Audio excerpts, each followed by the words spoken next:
Okay, in this video, we're going to go over a hip hinge movement pattern that is going to be a RDL, straight-legged deadlift, and then into a full deadlift.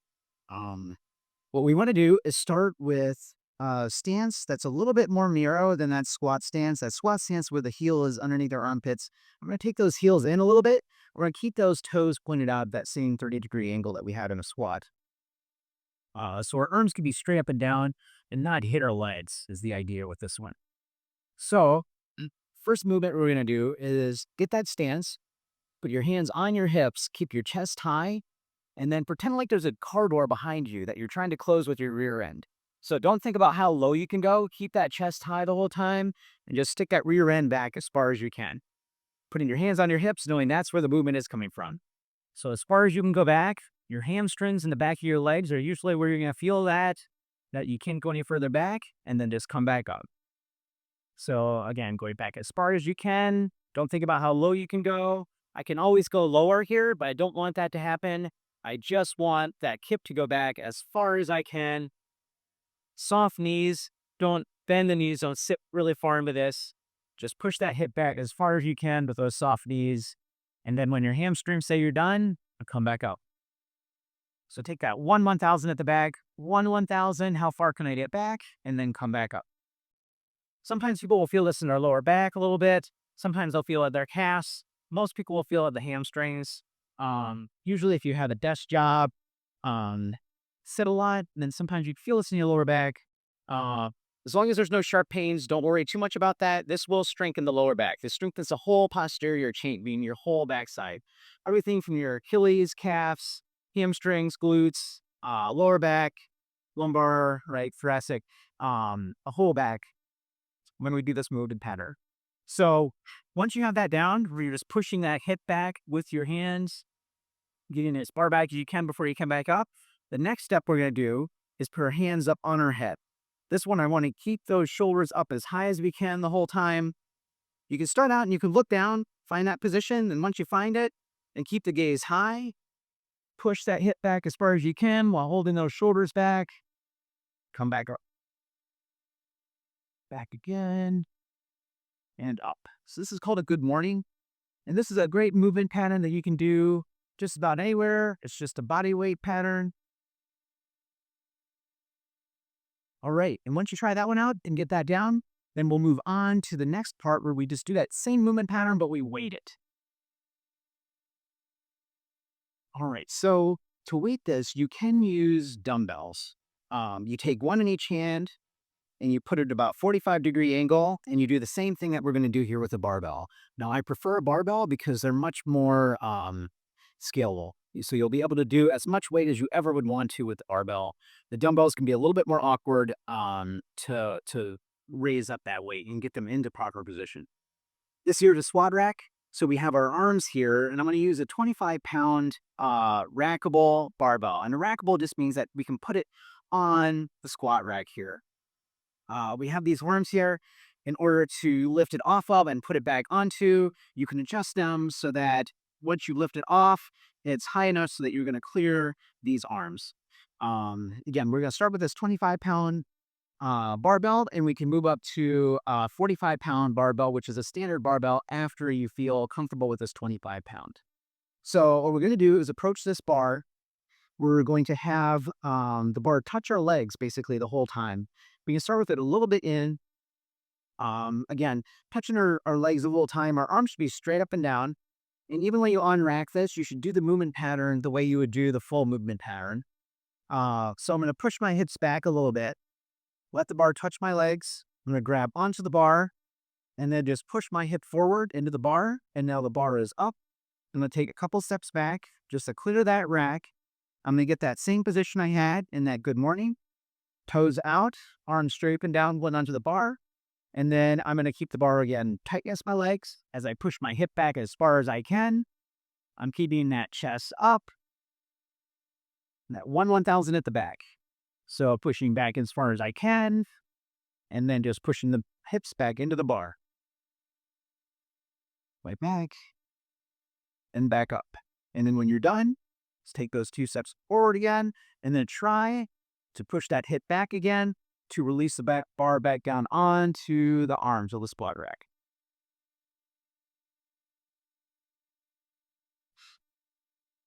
All right. So if you want to keep that same weight, or you like this bar, that is totally fine to continue with this one. These 25-pound bars can probably take more weight than you would ever need them to. Um, so you can always just weight these. I'm going to switch the bar out, and you'll do the same thing with either of these bars, okay? So say you want to add a little bit of weight to this. And again, I'm going to switch the bars out to the 45-pound bar.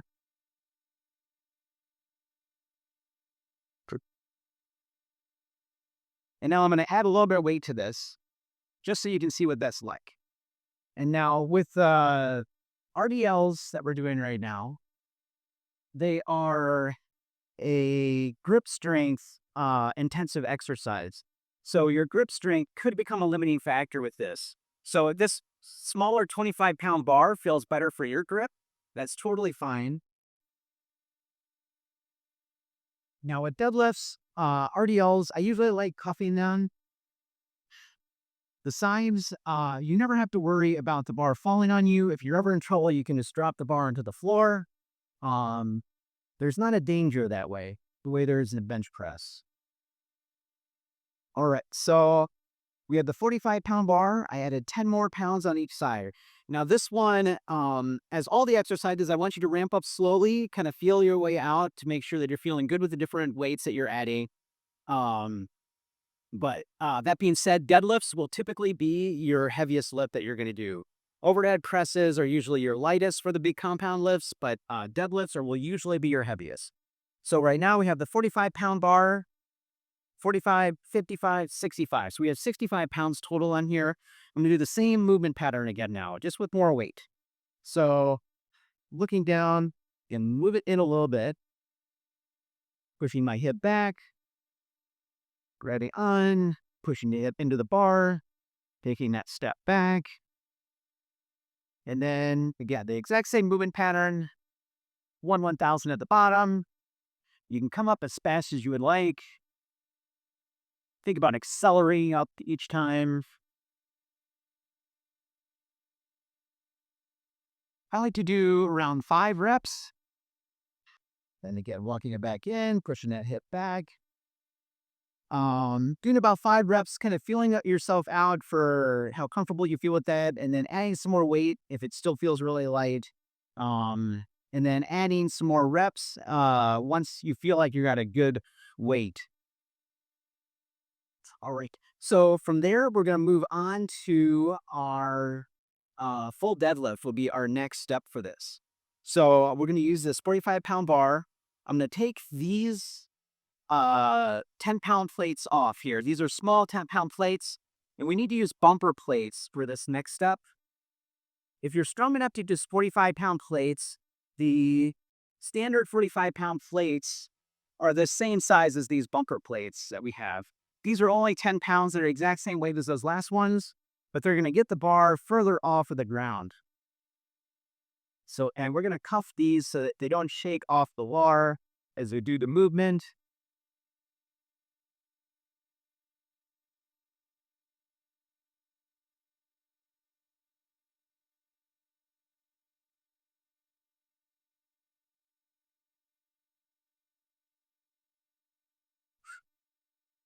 All right. So once you have these loaded up on the squat rack, we're going to take them off the squat rack and put them down onto the platform. So we won't be using these arms while we're doing the movement pattern for this one. So I'm going to unrack this, move it back to the platform.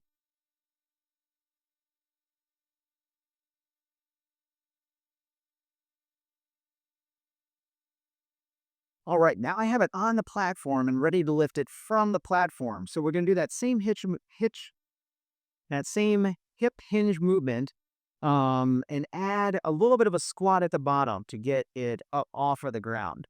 And again, this is kind of the standard distance off the ground. So you want to lift it with these bumper plates that mimic the 45-pound plates or standard 45-pound plates in order to have it at the correct distance off the ground. So what we're going to do with this now, we're going to take that same stance that we had previously. with the toes pointed out a little bit. We're going to be around an inch away from the bar. So most of the time, you're going to be closer into the bar than you might think that you need to be. And again, standing straight up tall, about an inch away from the bar. From there, we're going to reach down, grab onto the bar with our arms straight up and down. Now, our knees are going to bend out towards that 30 degrees, the way that they did in the squat, where the knees bend out over our toes.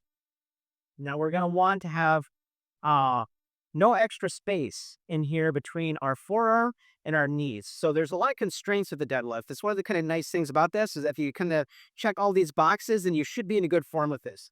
So what we're going to do is, again, grab onto the bar, have your shins will move forward, your knees will move forward until your shins hit the bar. So we want that bar tight against our legs again, the whole time up and back down. You don't have to scrape your legs, but you want them to be very tight, grazing, like your pant leg, your leg here's if you don't have any pants on, or if you have shorts on. So from here, again, we're looking down, we're just kind of making sure all that stuff is set. And then from there, we're done doing that. We want to make sure our lumbar spine is as straight as it can be. We don't want to roll forward when doing this. So I always say pull some tension into the bar. So start pulling at the bar before it actually lifts. Now I can feel the bar hit the plates on the side. And then from here, we're going to straighten the knees, push the hip into the bar. And then bringing it back down, we're just going to reverse that. So push the hip back, just like that RDL, and then bend the knees to return it the rest of the way. And ideally, we're going to end up in the exact same position that we started it to start another rep. So again, knees straighten, hip into the bar, keeping that chest up the whole time, pushing back down. And again, each time, take a little bit of that 1/1000 second at the bottom to pull some tension into the bar. That helps you get into good position. Knees and hip, hip and knees. All right. So, as the weight increases, we're going to think a little bit more about sitting back more into that. So I'm going to add a little bit of weight to this, and I'll do it again, where the bar will act more as a counterbalance as it is right now at a lighter weight. So a couple ways to load up your deadlift is to lift the bar up and bring it back over to the squat rack and put the weights back on. If you're really doing a heavy deadlift, a lot of times you're not going to want to do that because you just want to lift it up and put it back down because it's heavy for you. So you might not want to walk it back and forth with all that weight on. So you can pull it off on the platform, and I have a tool here called a deadlift jack that I'm going to use. So we're just going to bring up the bar with the deadlift jack, and that'll allow me to switch out or add plates to this.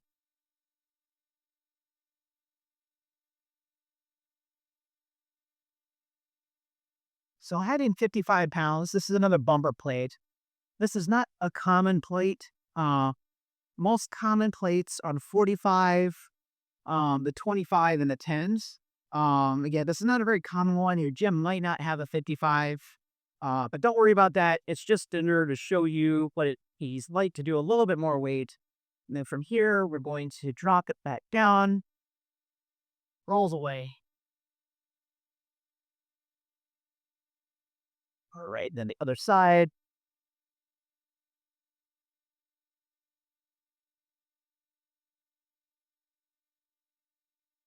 We're going to leave that one.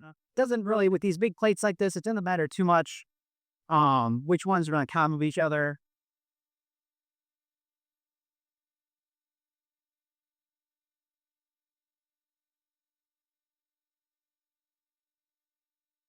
Again, recuffing these so that the plates don't wobble their way off as we do the lift. Clearing the gimmick out of the way. All right, so now I'm going to do the same thing with this lift with a lot more weight on here. So we're already at, what, 55, 110, 20, 30, 40, 50, 60, 70, 175, if I'm thinking correctly, if my math is right. All right, so from here, I'm going to square up again. So it's nice having a power bar where you have the knurls in the middle so you know where you are. centered. So again, doing all those check-ins, about an inch away from the bar, reaching down and grabbing onto the bar, no extra space in here. And then once this weight gets heavier, we're going to try to do that Valsalva maneuver where we take a deep breath at the beginning before we lift each time. Now, when I start pulling tension, I can tell this is a lot heavier. This is heavier than my weight. So, um, I want to sit back onto my heels a little bit more. I don't want my toes to come off the ground. I still want to be centered throughout my whole foot, but because it's going to be pulling me forward so much more than it did before, I want to kind of sit back onto the heels and really sit back into this, push that hip back because that's what's going to have all the power. Our glutes are going to be the primary movers here to do most of the work. So again, doing all these check-ins. Okay, here that bar hit against the plate, sitting back, taking a deep breath.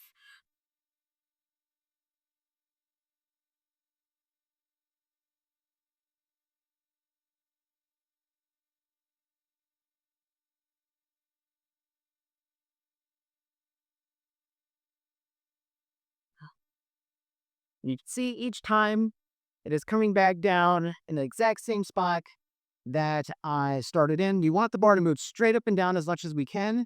When you start to become quad dominant, when your quads want to take over, you might start bending your knees more. And at that point, you have to swing the bar out and around your knees, which we don't want to have to do.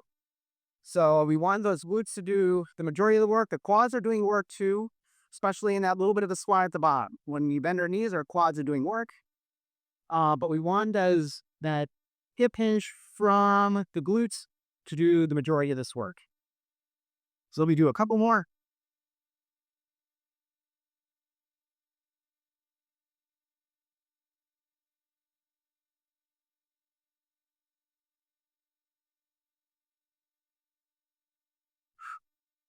All right. Um, Again, deadlift should be your heaviest lift typically. You'll feel things after a deadlift. I like to say it's the most emotional lift. Yeah. So any questions, put them in the comments. And thanks for watching.